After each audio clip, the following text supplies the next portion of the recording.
أعوذ بالله من الشيطان الرجيم. بسم الله الرحمن الرحيم.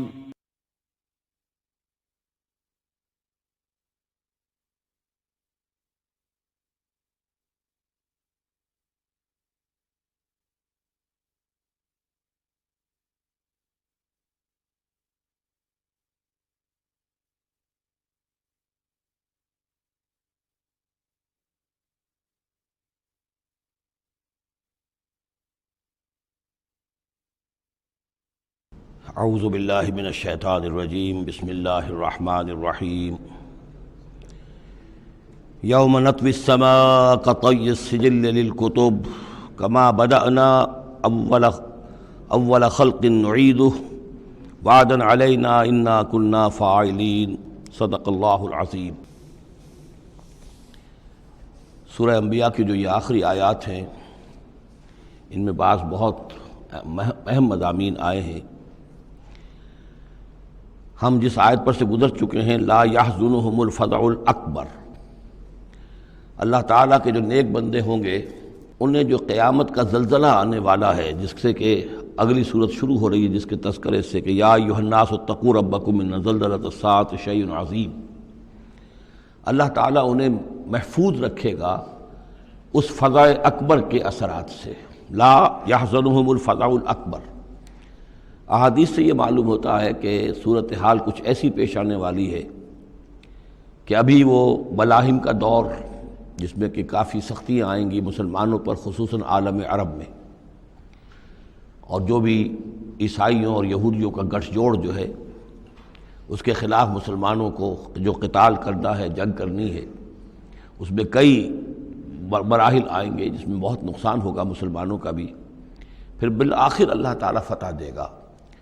حضرت مسیح علیہ السلام کے ذریعے سے ایک آسمانی مدد ملے گی، معجزانہ مدد ملے گی اللہ تعالیٰ کی طرف سے،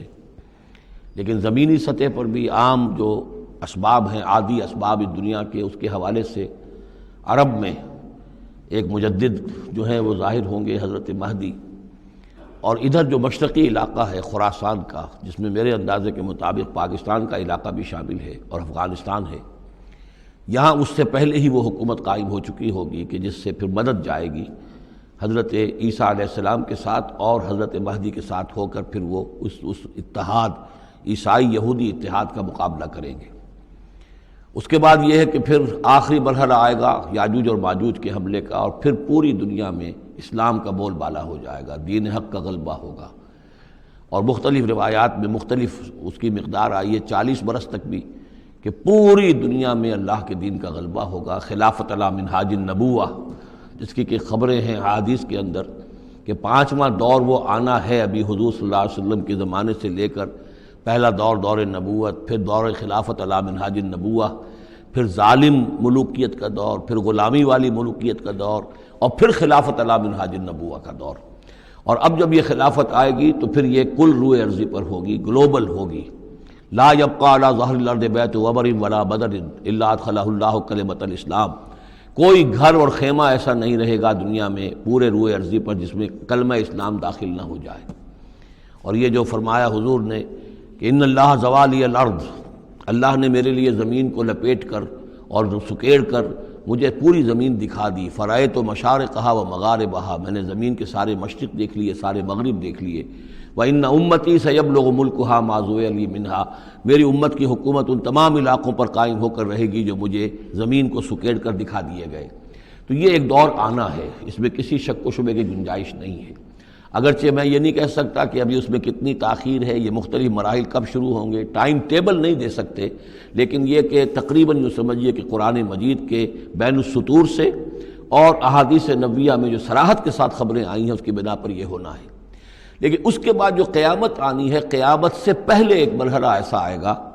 کہ جب یہ ایک ایسی ہوا چلے گی کہ جس کی بنا پر تمام اہل ایمان بڑی ہی آسانی کے ساتھ اور بڑے ہی اطمینان کے ساتھ ان کی روحیں اللہ تعالیٰ قبض کر لے گا اور ان پر موت واقع ہو جائے گی۔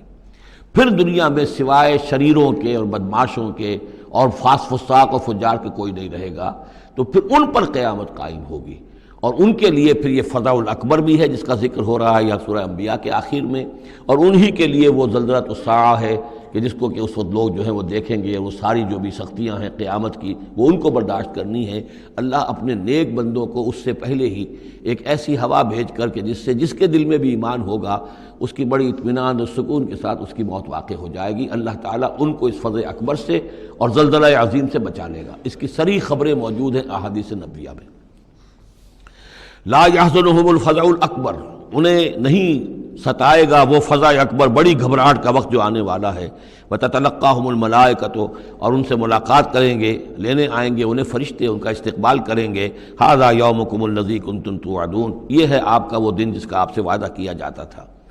اس کے بعد جو کچھ ہوگا، یوم نطوی السماء کطی السجل للکتب، جس دن کہ ہم آسمان کو ایسے لپیٹ لیں گے جیسے کہ کتاب کا تومار، سکرولز جو ہوتے ہیں وہ لپیٹ لیے جاتے ہیں۔ یہاں سماوات نہیں ہے، سما ہے۔ معلوم ہوتا ہے کہ یہی جو ہماری زمین کے قریب ترین جو آسمان ہوگا، اسی علاقے کے اندر در حقیقت یہ سارا جو ہے واقع ہوگا۔ اسی میں سورج بھی ہے، چاند بھی ہے، جمع الشمس والقمر، اسی کے اندر یہ جو بھی کرے ہیں یہ ٹکرائیں گے۔ یہ سارا جو زلزلۃ الساعۃ شیء عظیم جو ہے یہ اسی سولر سسٹم کے اندر ہونے والا ہے۔ جبکہ ہم آسمان کو یوم نطوی السماء کطی السجل للکتب، تو ہم اس کو لپیٹ دیں گے اس آسمان کو کہ جیسے کہ کتاب کا تومار جو ہے اور کتاب کا سکرول لپیٹ دیا جاتا ہے۔ کما بدانا اول خلق نعیدہ، جیسے کہ ہم نے پیدا کیا تھا اسے پہلی مرتبہ، اسی طریقے سے پھر اعادہ کریں گے، اس کا دوہرا دیں گے اس کو۔ وعدن علینا، یعنی یہ کہ جیسے کہ آپ کو معلوم ہے theory of the expanding universe, کہ ہر یہ جو کائنات ہے پھیل رہی ہے یوں اس طریقے سے چکر کھاتے ہوئے، ہر شے، ہر گلیکسی اسے چکر کھاتے ہوئے پھیلتی چلی جا رہی ہے۔ اسی طریقے سے یہ الٹ کر جیسے فنر ہوتا ہے وہ واپس آتا ہے جب، تو پھر اسی طریقے سے چکر کھاتے ہوئے وہ پھر آ کر جب جاتا ہے ایک جگہ پر۔ یوم نطوی السماء کطی السجل للکتب کما بدانا اول خلق نعید وعدا علینا، یہ ہم پر وعدہ ہے۔ انا کنا فاعلین، ہم یقیناً یہ کر کے رہیں گے۔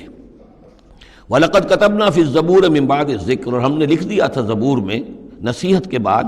ان الارض یرثها عبادی الصالحون، کہ ہماری اس زمین کے وارث ہوں گے ہمارے نیک بندے۔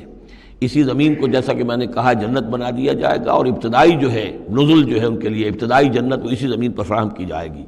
یہ زمین جو ہے اس کے وارث ہوں گے ہمارے نیک بندے۔ اس میں دونوں اشارے ہو سکتے ہیں، قیامت سے قبل اللہ کے نیک بندوں کی حکومت پوری زمین پر قائم ہو جائے گی، تو زمین کے وارث ہو جائیں گے اللہ کے نیک بندے۔ اور دوسرے یہ کہ آخرت کی زمین مراد ہو تو ظاہر بات ہے اس جنت کے تو ظاہر بات ہے وارث اللہ کے نیک بندے ہیں ہی۔ دونوں امکانات اس آیت میں موجود ہیں۔ ان فی ھذا لبلاغا لقوم عابدین، یقیناً اس میں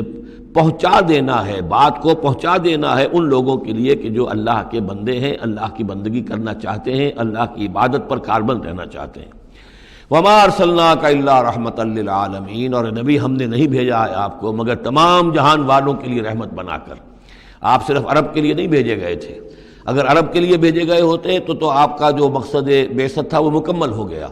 وہ تو جزیرہ نما عرب میں دین کا بول بالا ہو گیا۔ هو الذی ارسل رسولہ بالہدی ودین الحق لیظہرہ علی الدین کلہ، تو وہ تو ہو گیا، جزیرہ نما عرب کے اندر اللہ کا دین جو ہے اس کا بول بالا ہو گیا تھا۔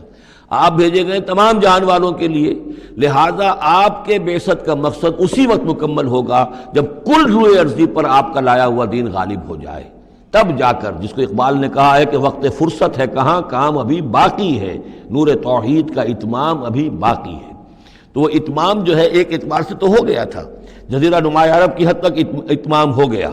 لیکن یہ کہ دنیا جو ہے بھی تو بہت بڑی تھی، نوع انسانی جو ہے بڑی جو ہے اس تک ابھی دین کو پھیلانا تھا، پہنچانا تھا۔ دور خلافت راشدہ میں وہ سلسلہ شروع ہوا ہی تھا، لیکن اس کے بعد یہ ایک سازش کے نتیجے میں عبداللہ ابن سبا نے جو سازش کی یہودی نے اور مسلمانوں کو آپس میں لڑا دیا، ایک فتنۃ الکبریٰ پیدا ہوا جس کے نتیجے میں حضرت عثمان شہید کیے گئے، اور پھر باہمی خانہ جنگی ہوئی، 1,00,000 مسلمان ایک دوسرے کی تلواروں اور نیزوں سے ختم ہو گئے، تو وہ پروسیس وہیں رک گیا۔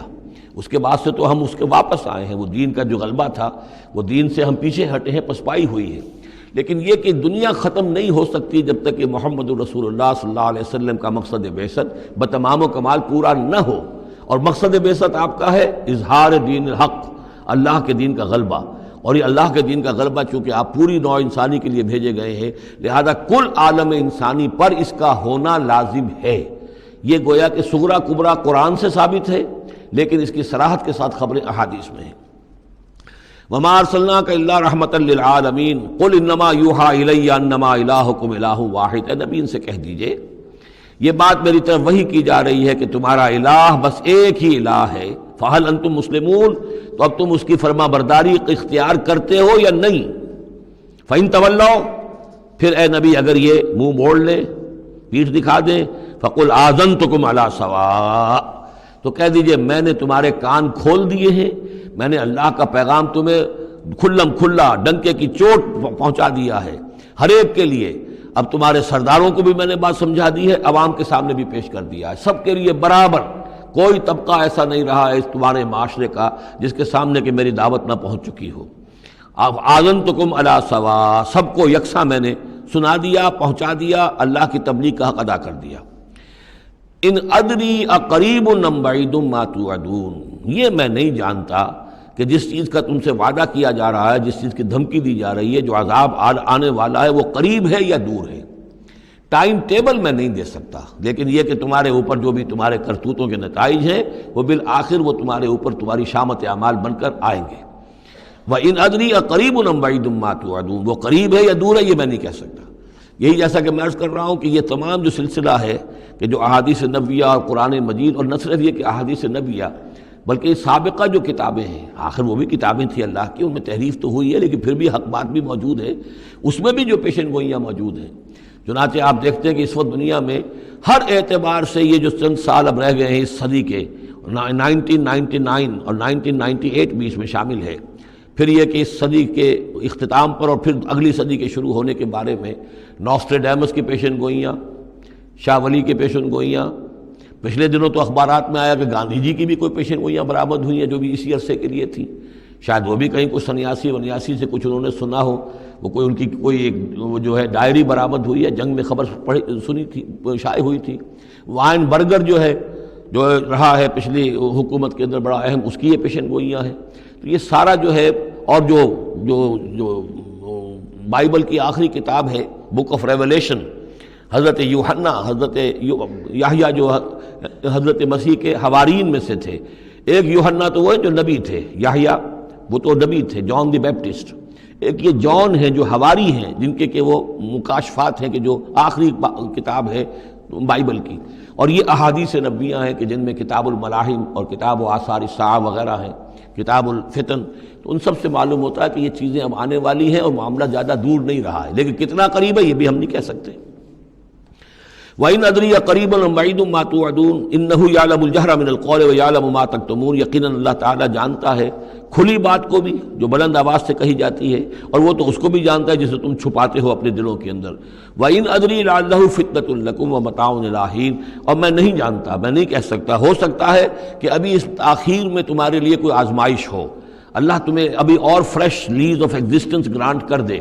تاکہ یہ کہ تمہیں ایک کچھ عرصے کے لیے اس دنیا میں رہنے کا اور بسنے کا اور فائدہ اٹھا لینے کا موقع مل جائے، لیکن بالآخر ہونا وہ ہے جو میں بتا رہا ہوں، اس کے اندر کوئی شک نہیں ہے، وہ شدنی امر ہے۔ قال رب احکم بالحق، کہا نبی نے، رسول نے صلی اللہ علیہ وسلم، پروردگار اب حق کے ساتھ فیصلہ فرما دے۔ یعنی یہ کہ نبی اکرم صلی اللہ علیہ وسلم کا بھی دیکھیے، جیسے میں نے بار بار کہا ہے کہ آخر یہ اتنا طویل ہو گیا تھا رد و قضا کا مسئلہ کہ آپ کی طبیعت کے اندر بھی اب بات یہ آ رہی تھی کہ پروردگار اب فیصلہ سنا دے۔ قال رب احکم بالحق، پروردگار اب حق کے ساتھ فیصلہ سنا دے۔ وربنا الرحمن المستعان علی ما تصفون، اور یقیناً اب ان کی طرف خطاب کر کے، ہم تو جس سے مدد طلب کر رہے ہیں وہ ہمارا رب ہے رحمان، ہم اپنے رب سے رحمان سے جو مستعان ہے، جس سے کہ مدد طلب کی جاتی ہے، ہم طلب کر رہے ہیں ان تمام چیزوں کے خلاف جو تم کہہ رہے ہو، جو تمہاری باتیں ہیں، جو تم نے جو اعتراضات کیے ہیں، جو تم نے مجھے زج کیا ہوا ہے، ان سب کا مقابلہ میرے پاس تو یہ ہے کہ میں اپنے پروردگار سے ہی مدد طلب کر رہا ہوں۔ سورۃ الحج، بسم اللہ الرحمن الرحیم، یا ایھا الناس اتقوا ربکم ان زلزلۃ الساعۃ شیء عظیم۔ یہ فزع الاکبر جس سے کہ ختم ہو رہی ہے سورہ انبیاء، اسی کے تذکرے سے یہ شروع ہو رہی ہے سورہ حج۔ اے لوگو ڈرو اپنے رب سے، تقوی اختیار کرو اپنے رب کا، یقیناً قیامت کا زلزلہ بہت بڑی شے ہوگا۔ یوم ترونہا، جس دن کہ تم اس کو دیکھو گے، تذہل کل مرضعۃ عما ارضعت، بھول جائے گی ہر دودھ پلانے والی جسے وہ دودھ پلاتی تھی۔ یعنی واقعہ یہ ہے کہ حیوانات میں جو بھی دودھ پلانے والا کوئی جانور بھی ہو تو اسے بھی اپنے بچوں کے ساتھ جو انس ہوتا ہے، اور خاص طور پر انسانوں میں پھر ماں کی محبت اور شفقت اور مامتا جو ہے وہ اپنی جان دینے کو تیار ہوتی ہے، اپنے بچے کی آنس نہیں آنے دیتی۔ لیکن وہ سخت ایسا دن ہوگا، ایسی سختی ہوگی کہ دودھ پلانے والیاں اپنے دودھ پیتے بچوں کو بھول جائیں گی۔ وَتَضَعُ كُلُّ ذَاتِ حَمْلٍ حَمْلَهَا، اور دہشت کا عالم یہ ہوگا کہ ہر حاملہ کا حمل گر جائے گا۔ وَتَرَى النَّاسَ سُكَارَىٰ، اور تم دیکھو گے لوگوں کو کہ جیسے نشے میں ہیں، اس طرح کی ایک کیفیت ان پر طاری ہوگی، ایسے بے سدھ سے نظر آئیں گے جیسے کہ گویا کہ نشے میں، وَمَا هُم بِسُكَارَىٰ، حالانکہ وہ کسی نشے میں نہیں ہے، وَلَٰكِنَّ عَذَابَ اللَّهِ شَدِيدٌ، بلکہ اللہ کا عذاب بہت سخت ہے، اللہ کی طرف سے بڑی سخت یہ گھڑی آنے والی ہے جس سے کہ اللہ تعالیٰ اپنے مومن صادق بندوں کو بچا لے گا، جس کی کہ صراحت ہے حدیث کے اندر۔ وَمِنَ النَّاسِ مَن يُجَادِلُ فِي اللَّهِ بِغَيْرِ عِلْمٍ، لوگوں میں سے ایسے بھی ہیں جو اللہ کے بارے میں جھگڑتے ہیں، اللہ کی آیات کے بارے میں جھگڑتے ہیں، قرآن مجید کے احکام کے بارے میں جھگڑتے ہیں، جبکہ حال یہ ہے بغیر علم، نہ ان کے پاس کوئی علم ہے،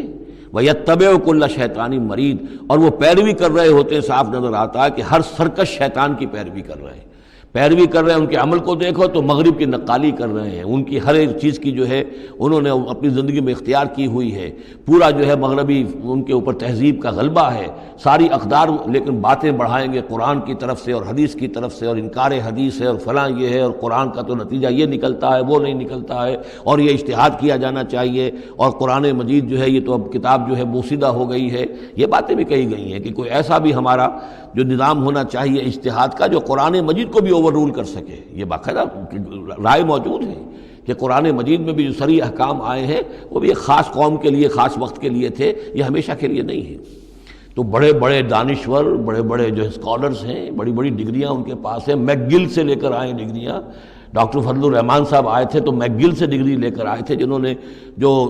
وحی کے بارے میں کہا تھا کہ یہ حضور کا بھی کلام کہا جا سکتا ہے، اس کو اللہ کا بھی کلام کہا جا سکتا ہے، باقی فرشتے کی کوئی حیثیت نہیں ہے، یہ ساری باتیں ڈاکٹر فضل الرحمان کہنے والے تھے۔ میک گل سے انہوں نے یہودیوں سے آ کر ڈگریاں حاصل کی تھی انہوں نے،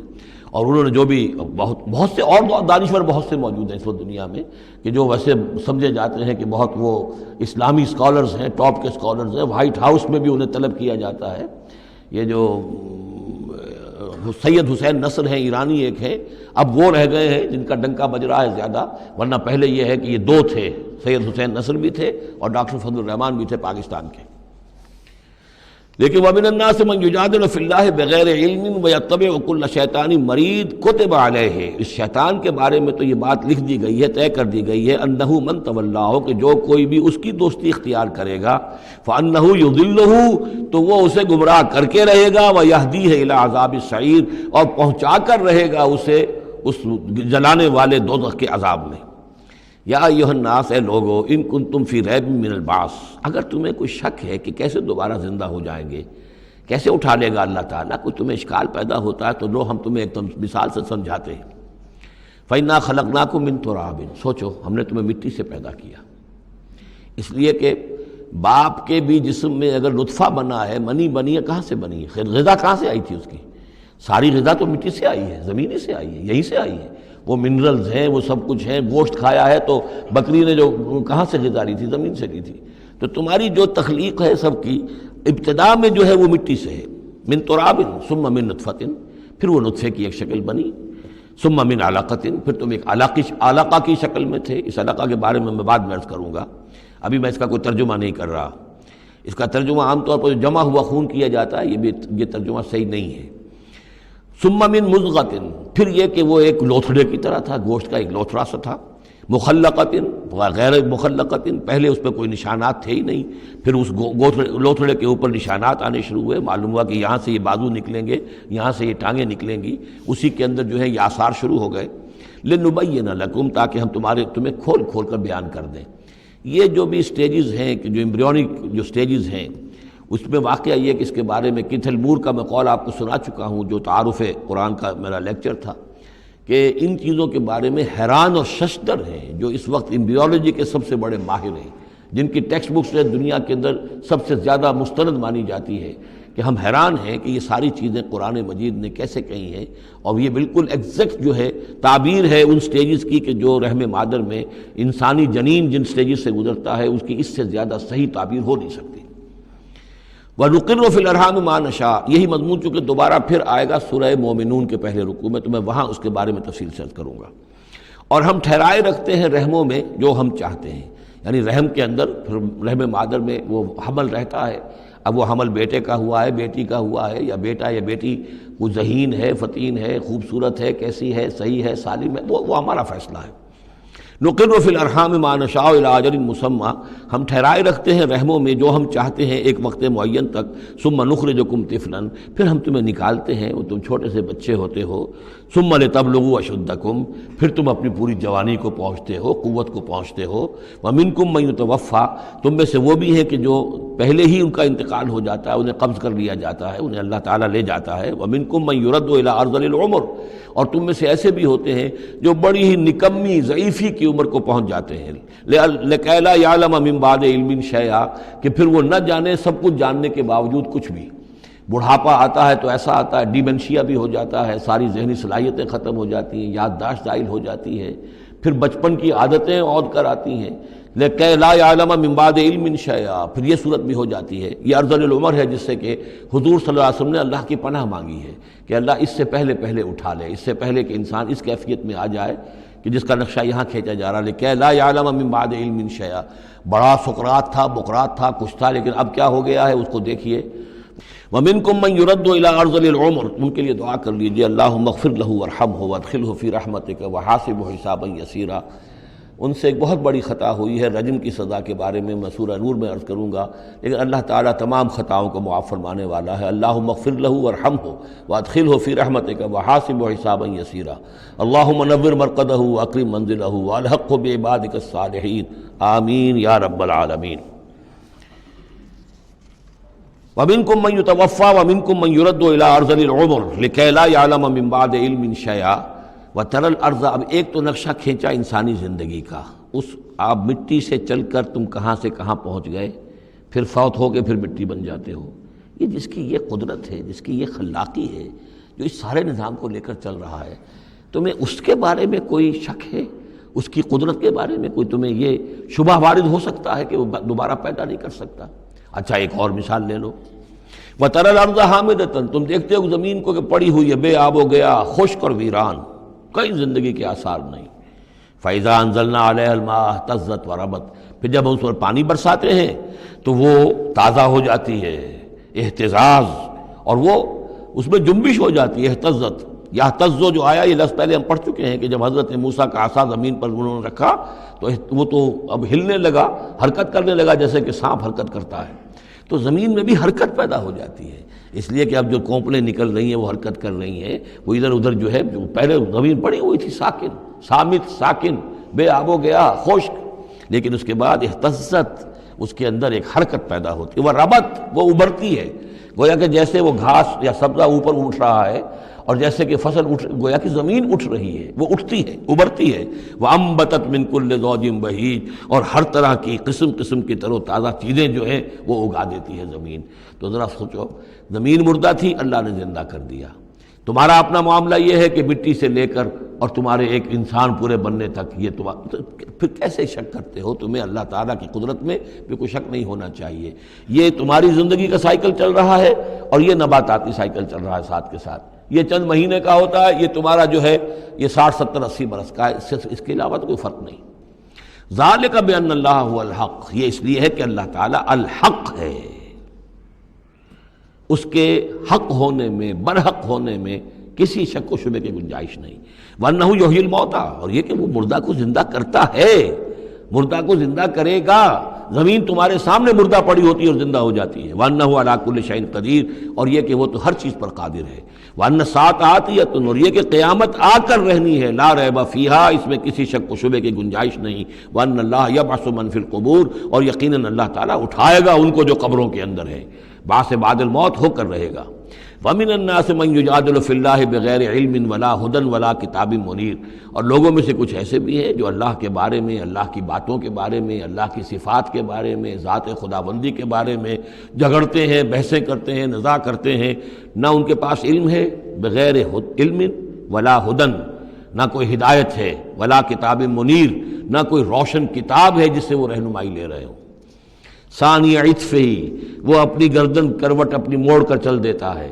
آیات سنتا ہے، اللہ کے کلام کو سنتا ہے، پھر ذرا وہ اپنی کمر کو موڑتا ہے، بل دیتا ہے، چل دیتا ہے، لیضل عن سبیل اللہ، تاکہ گمراہ کرے لوگوں کو اللہ کے راستے سے۔ لہو فی الدنیا خزی، اس کے لیے دنیا کی زندگی میں بھی رسوائی ہے، ونذیقہ یوم القیامت عذاب الحریق، اور قیامت کے دن ہم اسے جلانے والے عذاب کا مزہ چکھائیں گے۔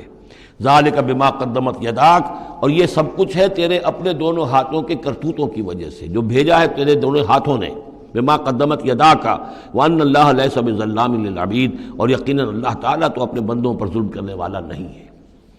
ومن الناس من يعبد الله على حرف فإن أصابه خير اطمأن به وإن أصابته فتنة انقلب على وجهه خسر الدنيا والآخرة ذلك هو الخسران المبين۔ لوگوں میں سے کچھ ایسے بھی ہیں جو اللہ تعالیٰ کی بندگی کرتے ہیں کنارے کنارے، بچ بچ کر۔ یہ وہ روگ جس کو کہا گیا فی قلوبہم مرض، جن کے دلوں میں روگ ہوتا ہے۔ ایک وہ لوگ ہوتے ہیں کہ حق کو قبول کیا، پھر ہر چہ بعد آباد منجدھار میں پھر وہ چھلانگ لگاتے ہیں، ہر چہ بعد آباد ماں کشتی دراب انداختے،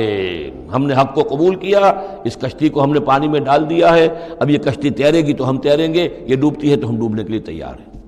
ایک وہ ہیں جو چاہتے بھی ہیں حق کے ساتھ چلنا، لیکن کنارے کنارے گہرے پانی میں نہیں جانا چاہتے، خطرات مول نہیں لینا چاہتے، اپنے لیے جان اور مال جو ہے اس کو بچا بچا کر، جو اقبال نے کہا تو بچا بچا کے نہ رکھ اسے، تیرا آئینہ ہے وہ آئینہ کہ شکست ہو تو عزیز تر ہے نگاہ آئینہ ساز میں۔ لیکن یہ کچھ لوگ بچ بچ کر چلنا چاہتے ہیں، کوئی گردن نہ پہنچ جائے، کوئی نقصان نہ ہو جائے، کوئی ہمیں قربانی نہ دینی پڑے۔ وَمِنَ النَّاسِ مَن يَعْبُدُ اللَّهَ عَلَىٰ حَرْفٍ، کنارے ساتھ، فَإِنْ أَصَابَهُ خَيْرٌ اطْمَأَنَّ بِهِ، اگر خیر آئے تو مطمئن رہیں گے، وَإِنْ أَصَابَتْهُ الْفِتْنَةُ انقلب عَلَىٰ وَجْهِهِ، اور اگر کوئی فتنہ آ گیا، آزمائش آ گئی، کوئی قربانی کا وقت آ گیا، پکار آ گئی، نکلو اللہ کی راہ میں اور لاؤ اللہ کی راہ میں، تو وہ اپنے چہروں کے بل اوندھے گر جاتے ہیں۔ خسرت دنیا والآخرہ، یہ خسارہ ہے، یہ گھاٹا ہے، یہ نقصان ہے دنیا اور آخرت دونوں کا۔ ذالک هو الخسران المبین، اور یہ بہت ہی نمایاں اور واضح تباہی ہے۔ ایک میں بات عرض کرنی رہ گئی ہے کہ سورہ حج کے بارے میں بعض جگہ آپ نے دیکھا ہوگا لکھا ہوا کہ یہ اس کو مدنی بھی مانا گیا ہے، لیکن یہ واقعہ ہے کہ اس سورہ مبارکہ کے اندر بعض آیات ایسی ہیں کہ جو یا تو مدنی ہیں، اور بعض آیات کے بارے میں مجھے پھر وہ ایک قول مل گیا تھا حبر الامہ حضرت عبداللہ ابن عباس رضی اللہ تعالی عنہما کا، وہ میں بعد میں انشاءاللہ وہ کل ہم پڑھیں گے۔ وہ آیات نازل ہوئی ہیں اثناء سفر ہجرت میں۔ ظاہر بات ہے کہ جب حضور مکے سے نکل آئے ہیں اور جا رہے ہیں تو کتنے دن لگے ہیں، کوئی وہ چند گھنٹے کا، ایک گھنٹے کی فلائٹ تو نہیں تھی کہ جو ہوائی جہاز سے آپ چلے گئے ہوں، آدھے گھنٹے کی فلائٹ ہے کل، نہیں، لیکن یہ کوئی وقت لگا۔ اس میں بھی جو آیات نازل ہوئی ہیں، اور اس صورت میں کئی آیات ایسی ہیں کہ جن کی بڑی گہری مشابہت آپ کو مل جائے گی سورہ بقرہ کی آیات کے ساتھ۔ چنانچہ شہادت علی الناس والی آیت بھی اس صورت میں بھی ہے، سورہ بقرہ میں بھی ہے، لِيَكُونَ الرَّسُولُ شَهِيدًا عَلَيْكُمْ وَتَكُونُوا شُهَدَاءَ عَلَى النَّاسِ، یہ آپ کو سورہ حج کے آخر میں ملے گی۔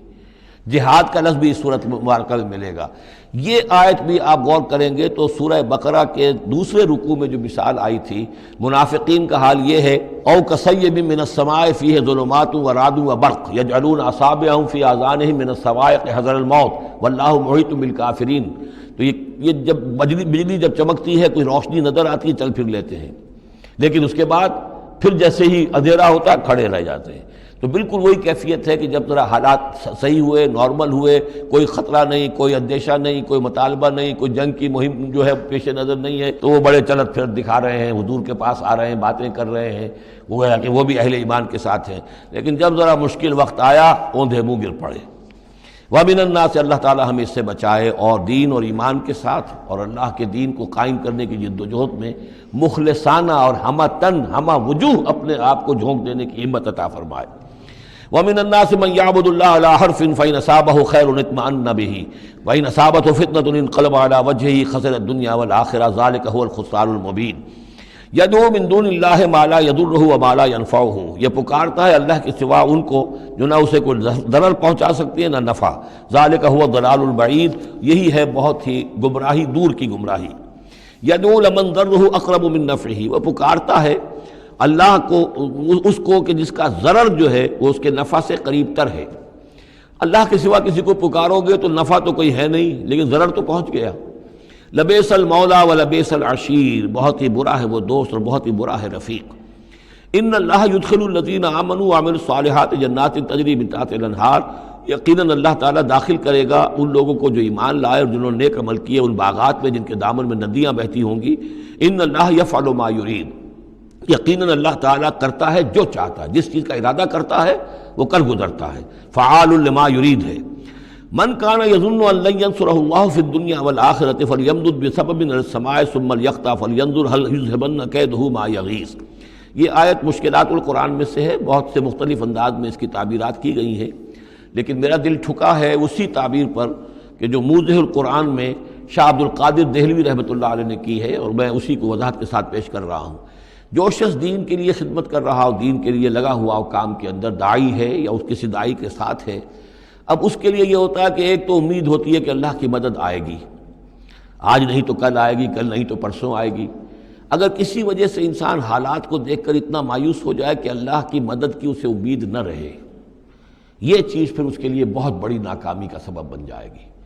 امید پیوستہ رہ شجر سے امید بہار رکھ، اللہ سے مایوس نہیں ہونا چاہیے۔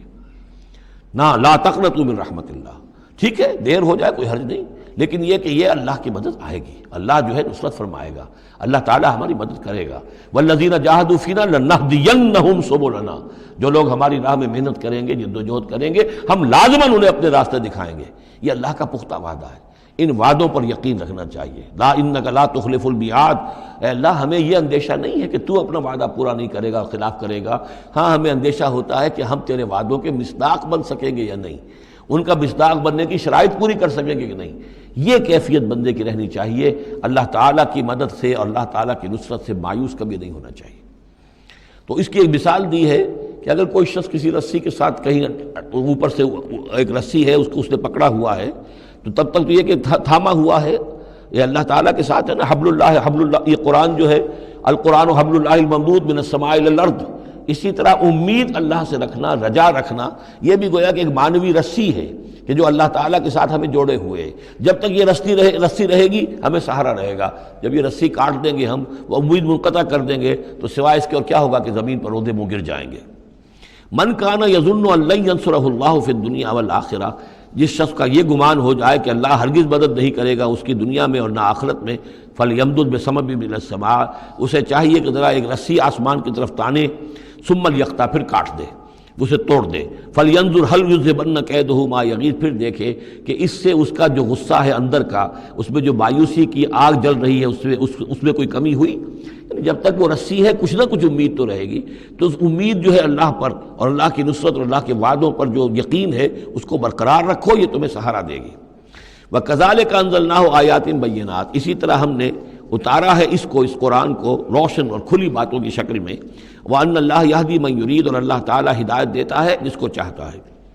یا اللہ تعالیٰ ہدایت دیتا ہے جو چاہتا ہے کہ اس کو ہدایت ملے۔ ان الذین آمنوا والذین ہادوا والصابئین والنصارى، یقیناً وہ لوگ جو مسلمان ہیں، ایمان لائے ہیں محمد پر صلی اللہ علیہ وسلم، والذین ہادوا، اور جو یہودی ہوئے، والصابئین، اور جو صابی ہیں، والنصارى، اور جو یہ عیسائی ہیں، والمجوس، اور مجوس ہیں ایرانی، والذین اشرکوا، اور جن لوگوں نے شرک کی روش اختیار کی، ان اللہ یفصل بینہم یوم القیامہ، یقیناً اللہ فیصلہ کرے گا ان کے مابین قیامت کے دن۔ ان اللہ علی کل شیء شہید، یقیناً اللہ تعالیٰ ہر چیز پر خود گواہ ہے، ہر چیز اس کے سامنے نگاہوں میں موجود ہے۔ الم تری ان اللہ یسجد لہ من فی السماوات ومن فی الارض، یہ آیت بڑی عجیب ہے اس اعتبار سے کہ اس میں آپ تصور کریں گے تو اوپر سے نیچے کی طرف آ رہا ہے۔ کیا تم نے دیکھا نہیں اللہ کے سامنے سربسجود ہے ہر وہ شے جو آسمان میں ہے اور وہ سب وہ چیزیں جو زمین میں ہیں، وہ تمام مخلوقات جو آسمان میں ہے اور وہ تمام مخلوقات جو زمین میں ہے، والشمس ہو اور سورج بھی سربسجود ہے، والقمر ہو اور چاند بھی، والنجوم ہو اور تارے بھی، پھر نیچے اتریے والجبال ہو اور پہاڑ، زمین پر سب سے اونچی چیزیں پہاڑ ہیں، والشجر ہو اور درخت، والدواب اور یہ تمام جو بھی چوپائے چل رہے ہیں زمین کے اوپر حیوانات، وکثیر من الناس اور لوگوں میں سے بھی بہت سے، لوگوں میں سے تفریق ہے کہ کچھ باغی ہو گئے ہیں، باقی تو یہ ساری مخلوقات اللہ کے قانون کی پابند ہیں، قانون تکوینی کے اندر ہے، یہ اللہ کی بندگی کر رہی ہیں، یہ سجدے میں ہے، ہر شے اللہ کے سامنے سربسجود ہے۔ ہاں انسانوں کے اندر بغاوت بھی ہے، انسانوں میں سے کچھ لوگ وہ ہیں کہ جنہوں نے سورج کو پوجنا شروع کر دیا، سورج اللہ کو پوج رہا ہے اور وہ سورج کو پوج رہے ہیں، چاند کو پوجنا شروع کر دیا، درختوں کو پوجنا شروع کر دیا، جانوروں کو پوجنا شروع کر دیا، یہاں تک کہ اعضائے تناسل کو پوجنا شروع کر دیا۔ ہندوؤں کے اندر تو یہ بھی ہے، یہ پوجا ہوتی ہے۔ تو یہ ہے ان لوگوں کی گراوٹ۔ انسانوں میں سے اللہ تعالیٰ جس کو ہدایت دے دیتا ہے، معرفت حاصل ہو جاتی، پھر وہ اسی کے سامنے سربسجود ہوتے ہیں۔ وَكَثِيرٌ حَقَّ عَلَيْهِ الْعَذَابُ، لیکن بہت سے ایسے ہیں کہ جو عذاب الہی کے مستحق ہو جاتے ہیں۔ وَمَن يُهِنِ اللَّهُ فَمَا لَهُ مِن مُكْرِمٍ، اور جنہیں اللہ تعالیٰ ہی رسوا کر دے، ذلیل کر دے، اب اس کو عزت دینے والا کوئی نہیں ہے۔ جنہوں نے اپنے آپ کو ذلیل کیا، مخلوقات کے سامنے جھک گئے، انہوں نے ان کو اپنا معبود بنا لیا، جبکہ اللہ تعالیٰ کے سامنے ساری کی ساری مخلوقات جو ہے وہ تو اللہ کی بندگی میں ہے، اور اللہ نے تو اسے بنایا تھا خلیفۃ اللہ فی الارض، اسے مقام یہ عطا کیا تھا، مسجود ملائک بنایا تھا۔ اب جو اپنی اس تمام عظمت سے خود ہی مستعفی ہو گیا اور وہ مخلوقات کے سامنے جھک رہا ہے، فما لہ من مکرم، تو پھر اسے اب اس کا اکرام کرنے والا اور اسے عزت دینے والا کوئی نہیں۔ ان اللہ یفعل ما یشاء، یقیناً اللہ کرتا ہے جو چاہتا ہے۔ آیت سجدہ ہے، سجدہ کر لیجیے۔ ھذان خصمان اختصموا فی ربہم، یہ دو گروہ ہیں ایک دوسرے کے مقابل میں جو اپنے رب کے بارے میں جھگڑ رہے ہیں۔ ایک وہ ہیں جو ایمان لے آئے ہیں۔ اب جیسا کہ میں نے عرض کیا یہ صورت ہے مکی، لیکن اس میں کچھ آیات شامل ہیں، یہ بھی ہو سکتا ہے کہ مدنی ہو اور یہ بھی ہو سکتا ہے کہ اثناء سفر ہجرت میں نازل ہوئی، لیکن بحیثیت مجموعی یہ ہے تقریباً آخری دور کی، آخری زمانے کی صورت۔ ھذان خصمان، اب ظاہر بات ہے مکے میں دو گروہ بالکل نمایاں ہو چکے تھے، ایک وہ جو حضور پر ایمان لائے اور ایک وہ کہ جو اڑے ہوئے ہیں۔ اختصموا فی ربہم، یہ اپنے رب کے بارے میں جھگڑ پڑے ہیں۔ فالذین کفروا، تو جو اللہ سے کفر کر رہے ہیں، انکار کر رہے ہیں، قطعت لہم ثیاب من نار، ان کے کپڑے کاٹے جائیں گے، بنائے جائیں گے، جیسے درزی جو ہے پہلے وہ کترتا بیوتتا ہے پھر سیتا ہے، تو ان کے لیے جو بنائے جائیں گے کپڑے وہ آگ کے ہوں گے۔ قطعت لہم ثیاب من نار، بیوتے جائیں گے، قطع کیے جائیں گے ان کے لیے کپڑے آگ کے۔ یصب من فوق رؤوسہم الحمیم، ان کے سروں کے اوپر کھولتے ہوئے پانی کے تریڑے دیے جائیں گے۔ یسحر بہ ما فی بطونہم والجلود، جس سے کہ ان کی کھالیں بھی جھلس جائیں گی اور جو کچھ ان کے پیٹوں کے اندر ہوگا وہ بھی جھلس جائے گا۔ وَلَهُم مَّقَامِعُ مِنْ حَدِيدٍ، اور پھر ان کے لیے لوہے کے وہ ہتھوڑے ہوں گے کہ جو ان کے سروں پر پڑیں گے۔ کلما ارادوا ان یخرجوا منہا، جب بھی وہ چاہیں گے کہ وہاں سے نکل جائیں، من غم، غم کے مارے، اعیدوا فیہا، انہیں پکڑ کر دوبارہ پھر اسی میں ڈال دیا جائے گا۔ وذوقوا عذاب الحریق، اور چکھو مزہ اس جلانے والے عذاب کا۔ تم نے اللہ کا انکار کیا، تم نے محمد کی نفی کی، تم نے ان کو ماننے سے انکار کیا۔ اس کے برعکس ان اللہ یدخل الذین آمنوا وعملوا الصالحات، یقیناً اللہ داخل کرے گا ان لوگوں کو جو ایمان لائے جنہوں نے نیک عمل کیے، جنات تجری من تحتها الانہار، ان باغات میں جن کے نیچے ندیاں بہتی ہوں گی، یحلون فیہا من اساور من ذہب ولؤلؤا، پہنائے جائیں گے انہیں کنگن سونے کے اور موتی، ولباسہم فیہا حریر، اور ان کی پوشاک جو ہوگی وہاں پر ریشم کی ہوگی۔ دنیا میں ریشم مردوں پر حرام ہے، وہاں ریشم جو ہے اسی کا لباس ہوگا، باریک ریشم کے اوپر کا لباس اور گاڑھے ریشم کا جو ہے نیچے کا لباس ہوگا۔ وَہُدُوا إِلَى الطَّيِّبِ مِنَ الْقَوْلِ، اور ان کو تو رہنمائی کر دی گئی ہے بہترین بات کی طرف۔ بہترین بات کیا ہے؟ کلمہ طیبہ، لا الہ الا اللہ محمد رسول اللہ، یا سبحان اللہ والحمد للہ ولا الہ الا اللہ واللہ اکبر ولا حول ولا قوۃ الا باللہ۔ ہدوا الی الطیب من القول، انہیں ہدایت دے دی گئی ہے من القول، اچھی بات، بہترین کلمہ طیبہ کی۔ وہدوا الی صراط الحمید، اور ان کو تو ہدایت دے دی گئی ہے سیدھی اور اللہ کی تعریفوں والے کے راستے کی طرف، کیا وہ سیدھے اس راستے پہ بڑھتے ہوئے اللہ تعالیٰ کی رحمت میں فراح و ریحان و جنت النعیم کے اندر پہنچ جائیں گے۔ ان الذین کفروا یصدون عن سبیل اللہ ہے، یقیناً وہ لوگ جنہوں نے کفر کیا اور جو روک رہے ہیں لوگوں کو اللہ کے راستے سے، والمسجد الحرام ہے، اور مسجد حرام سے روک رہے ہیں۔ اب مسلمان یہاں سے جانے پر مجبور ہیں، یہ اس کے جوار بیت اللہ میں رہتے تھے، یہاں سے چھوڑ کر جانے پہ مجبور ہیں، بعد میں کتنے عرصے تک نہ وہ عمرہ کر سکے نہ حج کر سکے، تو جو ان کو اس مسجد حرام سے روک رہے ہیں، الذی جعلناہ للناس سواء العاکف فیہ والباد، اس گھر کو جو ابراہیم نے بنایا تھا، جس کو ہم نے تمام انسانوں کے لیے مساوی قرار دیا ہے، برابر ہیں یہاں پر، چاہے یہاں کے رہنے والے مقیم ہوں اور چاہے باہر سے آئیں۔ یہ اصطلاحات ہیں آفاقی اور مقیم۔ وہاں بیت اللہ میں، حرم میں کوئی فرق نہیں کیا جا سکتا حقوق میں۔ اب بھی میں سمجھتا ہوں کہ وہاں اس میں کوئی حرج شک نہیں ہے کہ حرم کے اندر کوئی فرق نہیں ہے۔ کوئی شخص باہر کا آ کر پہلی صف میں بیٹھ جائے، کوئی اسے زبردستی نہیں اٹھا سکے گا۔ یہ دوسری بات ہے کہ وہاں پہ شرطے وغیرہ جو ہیں ان کو رشوتیں دے کر لوگوں نے کو اپنی سیٹیں ریزرو کرا لی ہوتی ہیں، یا کبھی کوئی جو وی آئی پیز آنے والے ہوتے ہیں ان کے لیے وہ خالی کرتے ہیں، لیکن عام طور پر یہی ہے، آپ جس جگہ جا کر بیٹھ جائیں، کوئی یہ نہیں کہہ سکتا کہ میں یہاں کا رہنے والا ہوں، مکی ہوں، میں بیٹھوں گا تم یہاں سے اٹھو۔ سواء العاکف فیہ والباد، برابر ہے وہاں کے رہنے والے مقیم بھی اور وہ لوگ بھی کہ جو باہر سے آتے ہیں، آفاقی ہیں۔ وَمَن يُرِدْ فِيهِ بِإِلْحَادٍ بِظُلْمٍ، اور جو کوئی بھی اس میں بیت اللہ میں کوئی الحاد کی کوشش کرے گا،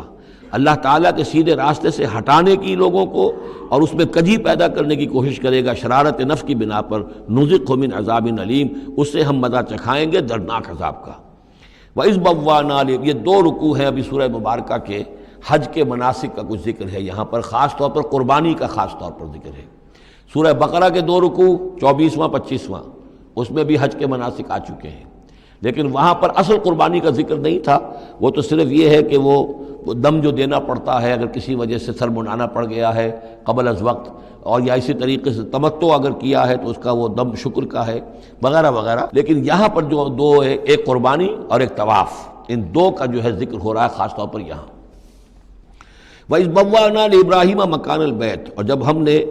معین کر دی ابراہیم کے لیے اپنے گھر کی جگہ، بتا دی کہ یہ ہے وہ جگہ جس کے بارے میں میرا گمان یہ ہے کہ وہاں بنیادیں موجود تھیں حضرت آدم علیہ السلام کی بنائی ہوئی، لیکن اوپر سے دیواریں سب کی سب گر چکی تھیں اور سیلاب کی وجہ سے سارا اب وہاں کوئی آثار نہیں رہے تھے۔ اللہ تعالیٰ نے رہنمائی فرما کر ان کی نشاندہی کروا دی۔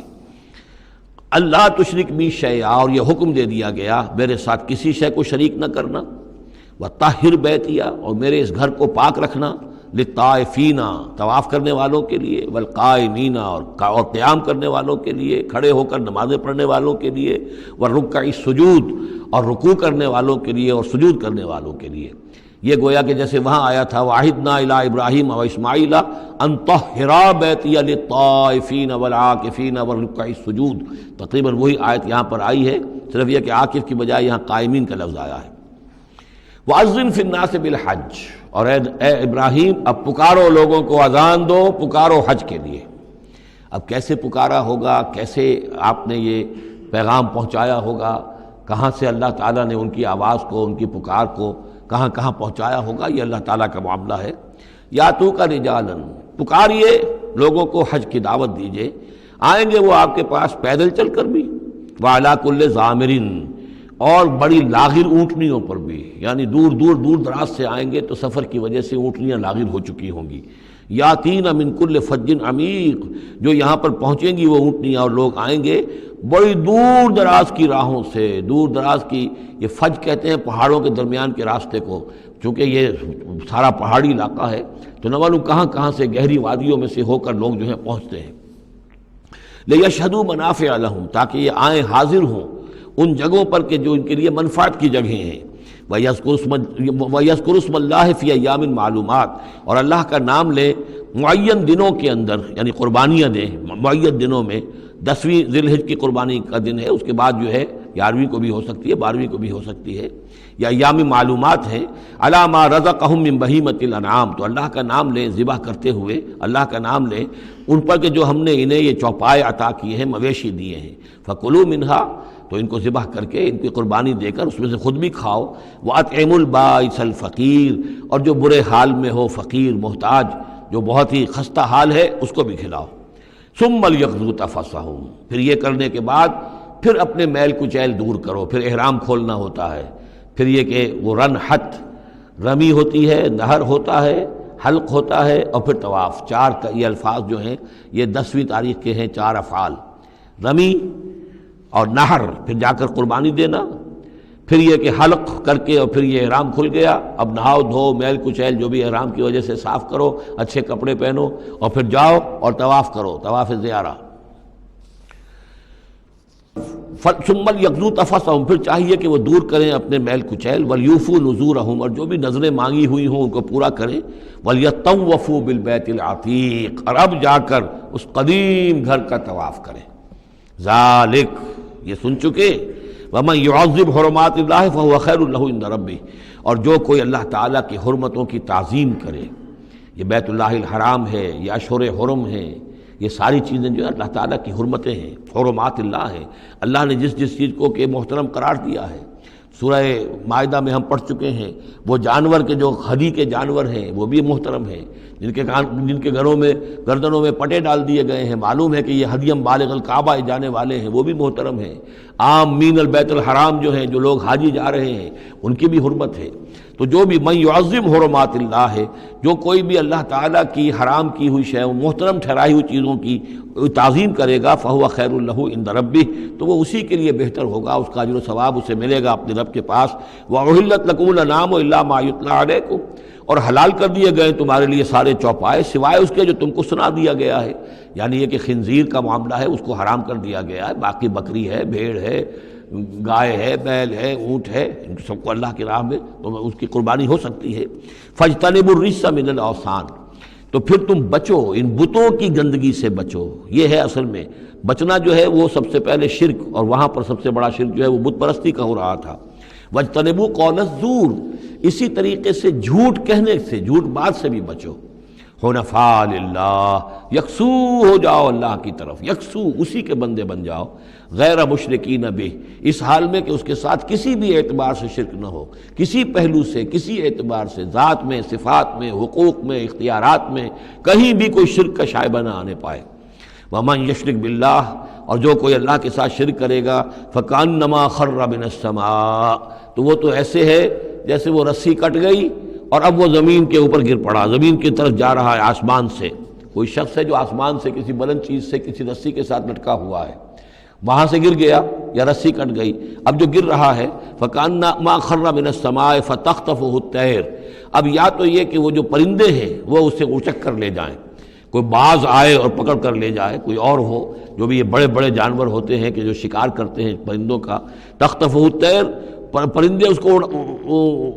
اڑا کر لے جائیں، اور تہوی بہ الریح، یا یہ کہ پھر ہوا ان کو لے جا کر گرائے فی مکان صحیح، کسی دور کی جگہ میں کوئی ہوا جو ہے جھونکا اس کو لے جائے اور کسی کھائی میں جا کر گرا دے۔ یہ معاملہ ہے اس شخص کا جو اللہ کے ساتھ شرک کرتا ہے، اس کے پاس کوئی سہارا نہیں رہا۔ اب توحید والا جو ہے وہ ایک سہارے پر قائم ہے، قول ثابت بالحیات الدنیا، یہ جو ہم ثبات عطا کرتے ہیں اہل ایمان کو، بالقول ثابت فی الحیات الدنیا، دنیا کی زندگی میں۔ ذالک،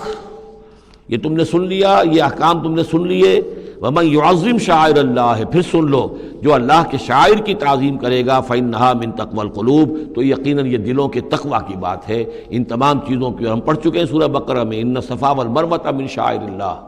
بیت اللہ شعیرہ ہے اور وہ مقام ابراہیم شعیرہ ہے، صفا اور مروہ جو ہے شعیرہ ہیں۔ شعیر وہ چیز ہے کہ جس سے اللہ تعالیٰ کی بندگی کا شعور پیدا ہو، ان کے ساتھ وہ چیزیں وابستہ ہیں، وہ تاریخ ان کی ہے کہ جس کے حوالے سے پھر یہ کہ اللہ تعالیٰ کا شعور جو ہے انسان کے اندر پیدا ہوتا ہے، اس کی ذات کا، صفات کا۔ لکم فیہا منافع الی اجل مسمى، یہ جو جانور ہیں اس کی قربانی کے، تمہارے لیے ان میں نفع ہے ایک اجل مسمى تک، یعنی یہ نہیں ہے کہ قربانی کا جانور ہے تو اس کے اوپر سواری نہیں کر سکتے، سواری کر سکتے ہو۔ قربانی کا جانور ہے تو اس کا دودھ پی سکتے ہو، اگر وہ گائے ہے درمیان میں اگر کوئی دودھ ہے یا بکری ہے لے کے جا رہے ہو تو اس کا دودھ پی سکتے ہو۔ منافع الی اجل مسمى، ایک وقت معین تک کے لیے۔ ثم محلها الی بیت العتیق، پھر ان کا جو اصل مقام ہے جہاں انہیں لے جا کر پیش کر دینا ہے وہ ہے بیت العتیق، یعنی اللہ کا گھر۔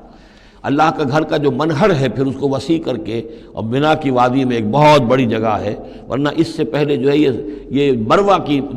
جو پہاڑی ہے صفا اور مروہ کے پاس جو ہے یہ قربان گاہ تھی، مروہ ہی سے وہ وادی شروع ہو جاتی ہے کہ جس پر کچھ آگے چل کر وہ منا کا پورا آتا ہے، اب یہ منہر جو ہے وہ ادھر ایکسٹینڈ کر دیا گیا ہے۔ وَلِكُلِّ أُمَّةٍ جَعَلْنَا مَنسَكًا، اور ہم نے ہر امت کے لیے ایک قربانی کا نظام مقرر کیا، لِيَذْكُرُوا اسْمَ اللَّهِ عَلَىٰ مَا رَزَقَهُم مِّن بَهِيمَةِ الْأَنْعَامِ، تاکہ وہ اللہ کا نام لیا کریں ان مویشیوں پر کہ جو ہم نے انہیں عطا فرمائے ہیں۔ فَإِلَٰهُكُمْ إِلَٰهٌ وَاحِدٌ، تو جان لو تمہارا الہ ایک ہی اللہ ہے، واحد۔ فَلَهُ أَسْلِمُوا، اس کے سامنے سر تسلیم خم کرو، اس کی اطاعت قبول کرو۔ یعنی یہ ایسا نہ ہو کہ بس قربانی تو ہو رہی ہے، باقی سب حرام خوریاں ہو رہی ہیں، 10-10 ہزار 20-20 ہزار کا جانور لے کر اور اس کے فوٹو کھنچوا کر اخبارات میں شائع کیے جا رہے ہیں، ہے سارا حرام خوری کا نتیجہ۔ تو یہ تو کوئی قربانی نہیں ہے، یہ اللہ تعالیٰ کے ہاں قبول نہیں ہے، چاہے وہ 1 لاکھ کا جانور ہو لیکن ہو اسلام کے ساتھ۔ فَلَهُ أَسْلِمُوا، اس کی اطاعت تو قبول کرو، اس کے حلال اور حرام کے پابند تو ہو، اس کے حرام کردہ چیزوں سے منہ نہ مارو۔ وَبَشِّرِ الْمُخْبِتِينَ، اور اے نبی بشارت دے دیجئے مخبتین کو، اخبات کہتے ہیں جو اپنے آپ کو پست کر لیں اللہ کے سامنے، تواضع اور عاجزی اختیار کرنے والے۔ الَّذِينَ إِذَا ذُكِرَ اللَّهُ وَجِلَتْ قُلُوبُهُمْ، یہ جو سورہ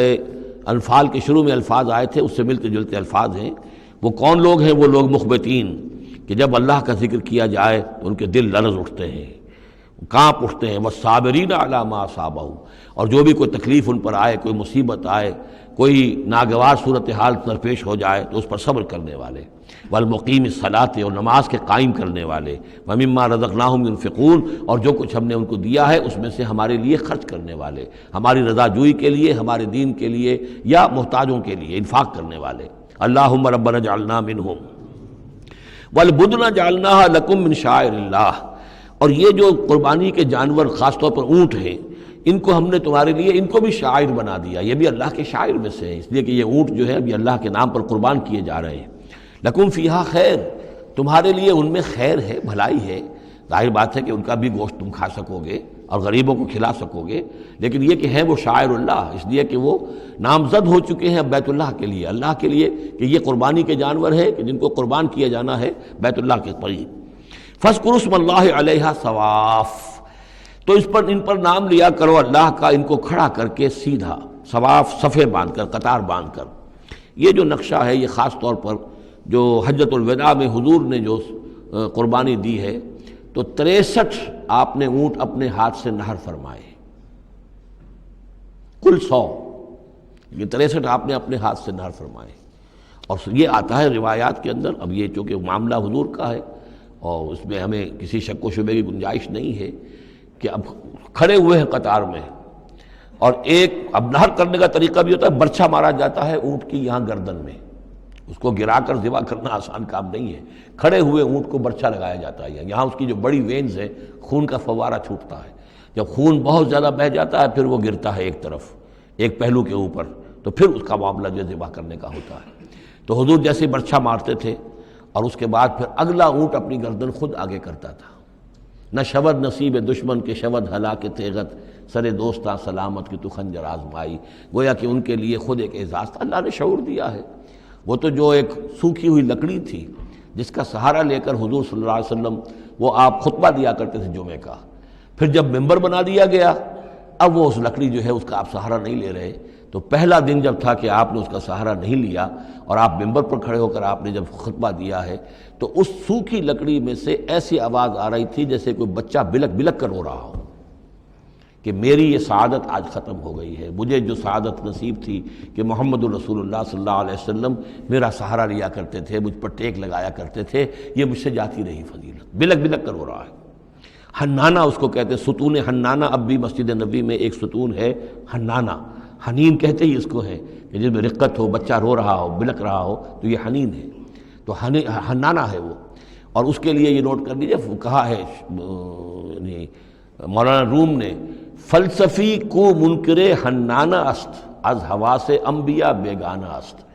پہلے فلسفی ہوتے تھے، آج سائنسدان جو انکار کرے گا کیسے ہو سکتا ہے سوکھی لکڑی میں سے بچوں کے سے رونے کی آواز آئے، کیسے مان لیں گے ہم؟ سر سید کیسے مانیں گے اس کو؟ نہیں مانیں گے کبھی بھی۔ تو فلسفی یا سائنسدان کو منکر حنانہ است، کہ وہ حنانہ کا انکار کرتا ہے، از حواس انبیاء بیگانہ است، اس لیے کہ انبیاء کے معاملات کو وہ جانتا نہیں ہے، وہ عام لوگوں پر قیاس کر رہا ہے۔ فاذکر اسم اللہ علیہا صواف، تو لو اللہ کا نام ان پر، ان کو نہر کرنے کے لیے انہیں صفوں میں کھڑا کر کے، فَإِذَا وَجَبَتْ جُنُوبُهَا، جب ان کے پہلو زمین پر ٹک جائیں، جب خون اتنا بہہ جاتا ہے، کمزور ہو جاتا ہے اونٹ، تو پھر وہ ایک طرف کو اپنی کروٹ کے بل زمین کے اوپر پڑ جاتا ہے۔ فَكُلُوا مِنْهَا، تو اب کھاؤ اس میں سے اس کے گوشت کو، وَأَطْعِمُوا الْقَانِعَ وَالْمُعْتَرَ، اور کھلاؤ اس کو بھی جو قناعت کے ساتھ بیٹھا ہوا ہے، مانگتا نہیں پھر رہا ہے، سائل نہیں ہے، اس کے پاس کچھ نہیں ہے لیکن وہ مانگتا نہیں پھرتا، قانع، اور معتر جو بے قرار ہو گیا ہے، آتا ہے، سوال کر رہا ہے، مانگ رہا ہے، گوشت مانگ رہا ہے، اس کو بھی دو، اس کو بھی دو۔ كَذَلِكَ سَخَّرْنَاهَا لَكُمْ لَعَلَّكُمْ تَشْكُرُونَ، اسی طرح تو ہم نے اتنے بڑے جانور کو تمہارے لیے مسخر کر دیا ہے، اونٹ جیسے جانور کو، اور وہ کھڑا ہوتا ہے تم برچھا مارتے اس کو، سخرناها لکم لعلکم تشکرون، تاکہ تم اللہ کا شکر ادا کرو۔ لن ینال اللہ لحومها ولا دماؤها، اب یہ ہے اصل شے، اللہ تک نہ ان کے گوشت پہنچتے ہیں نہ خون پہنچتا ہے، ولکن ینالہ التقوی منکم، ہاں اگر پہنچتا ہے اس تک تو تقوی اگر ہے تمہارے اندر تو اللہ تک پہنچ جائے گا۔ یعنی یہ کہ ایک یہ رسومات ہے، ظاہری شکل ہے، ظاہری شکل اصل دین نہیں ہے، اگرچہ اس کے بغیر بھی تو حقیقت جو ہے وہ کسی نہ کسی حیول ہی میں ظاہر ہوگی، کوئی نہ کوئی اسے پیکر چاہیے۔ تو ان عبادات کا پیکر بھی اہم ہے، لیکن صرف پیکر کو نہ سمجھیں، ظاہر کو نہ سمجھیں، اصل شے اس کی روح ہے، روح تقویٰ۔ وہ جو علامہ اقبال نے کہا ہے کہ رہ گئی رسم اذاں، روح بلالی نہ رہی، فلسفہ رہ گیا، تلقین غزالی نہ رہی، اور نماز و روزہ و قربانی و حج یہ سب باقی ہیں، تو باقی نہیں ہے۔ وہ ہمارا وہ تقویٰ، ہمارا اللہ کے ساتھ خلوص و اخلاص، قربانی جب انسان دے رہا ہو تو واقعتاً اس کے اپنے اندر اگر تقویٰ بھی ہے، اس نے حلال ذریعے سے کمائے ہوئے مال میں سے اس نے اتنی محنت کی ہے کہ اس میں سے اِثار کر رہا ہے، اللہ کے نام پر ایک جانور کو ذبح کر رہا ہے، پھر خود اپنی زندگی میں وہ اللہ کے قوانین کا پابند ہے، اسی کے مطابق زندگی گزار رہا ہے، اور وہ اپنی توانائیاں، قوتیں، صلاحیتیں اللہ کی راہ میں لگا رہا ہے، اس کی قربانی ہے۔ باقی اگر یہ نہیں ہے تو ٹھیک ہے، چلیے کم سے کم غریبوں کو گوشت مل جائے گا، کچھ نہ کچھ فائدہ تو ہو ہی جائے گا، لیکن یہ کہ وہ اصل قربانی نہیں ہے، اللہ تک کچھ نہیں پہنچے گا تمہارا۔ لن ینال اللہ لحومها ولا دماؤها، دیکھو ان قربانیوں کے نہ گوشت اللہ تک پہنچتے ہیں نہ ان کے خون، ولکن ینالہ التقوی منکم، ہاں تقوی اگر ہے وہ اللہ تک پہنچ جاتا ہے۔ کذالک سخرھا لکم لتکبروا اللہ علی ما ھداکم، اسی طرح اللہ تعالیٰ نے اسے تمہارے لیے مسخر کر دیا ہے، لتکبروا اللہ علی ما ھداکم، تاکہ تم اللہ کی تکبیر کیا کرو اس ہدایت پر جو اس نے تمہیں دی ہے۔ دیکھیے دو عیدیں ہیں ہماری، عید الفطر جو رمضان کے بعد آتی ہے، ایک عید الاضحیٰ ہے جو حج کے ساتھ منسلک ہے۔ وہاں بھی ہم نے رمضان مبارک کے بارے میں جو آیات آئی ہیں سورہ بقرہ کے 23ویں رکوع میں، وہاں بھی لتکبروا اللہ علی ما ھداکم ولعلکم تشکرون۔ شہر رمضان الذی انزل فیہ القرآن ھدی للناس وبینات من الھدی والفرقان فمن شہد منکم الشہر فلیصمہ فمن کان مریضا او علی سفر فعدۃ من ایام اخر یرید اللہ بکم الیسر ولا یرید بکم العسر ولتکملوا العدۃ ولتکبروا اللہ علی ما ھداکم ولعلکم تشکرون، وہی الفاظ یہاں ہیں، لتکبروا اللہ علی ما ھداکم، تاکہ تم تکبیر کرو، اللہ کی تکبیر کرو۔ اسی لیے عیدین کے لیے جاتے آتے ہوئے تکبیر، اور اس کو بھی بڑا بلند آواز سے، جاتے آتے راستہ بدلنا، پھر نماز جو دوگانہ ہے عید کی اس میں اضافی تکبیرات ہیں، لتکبروا اللہ علی ما ھداکم ولعلکم تشکرون پر تو وہ آیت ختم ہوئی ہے، وبشر المحسنین، اور اے نبی ان لوگوں کو آپ بشارت دے دیجئے جو اسلام اور ایمان اور تقوی کی منزلیں طے کرتے ہوئے درجہ احسان تک پہنچنے کی کوشش کرتے ہیں اور پہنچ جاتے ہیں۔ اللہم ربنا اجعلنا منہم، اللہم ربنا اجعلنا منہم۔ بارک اللہ لی ولکم فی القرآن العظیم ونفعنی وإیاکم بالآیات والذکر الحکیم۔